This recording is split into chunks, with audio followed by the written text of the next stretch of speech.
তেল পাম্পে এক একজন করে ট্যাগ অফিসার নিয়োগ করেছে।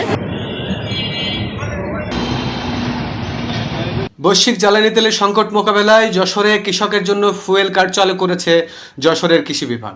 এই কার্ডের মাধ্যমে স্থানীয় কৃষকদের চাহিদা অনুযায়ী সমবন্টন করা সম্ভব হবে বলে জানিয়েছে দপ্তরটির কর্মকর্তারা, যা বাস্তবায়ন করতে প্রতিটি পাম্পে একজন করে ট্যাগ অফিসার নিযুক্ত করা হয়েছে।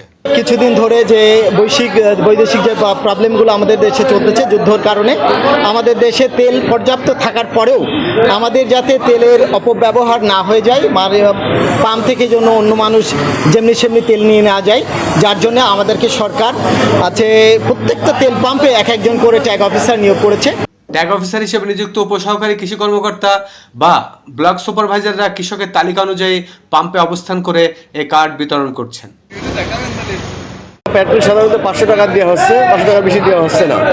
আর ডিজেল সাধারণত ভাই যেটা স্লিপ দিচ্ছে সেভাবে আমরা দিচ্ছি। ডিজেলটা 10 লিটার বা 5 লিটার করে যা দামে যা লাগছে সেভাবে আমরা দিচ্ছি। নিযুক্ত কর্মকর্তারা জানিয়েছেন, কৃষকের জমির পরিমাণ অনুযায়ী 1 থেকে 20 লিটার পর্যন্ত ডিজেল সরবরাহ করা হচ্ছে, যাতে চলতি শেষ মৌসুমে ফসল উৎপাদনে বিঘ্ন না ঘটে।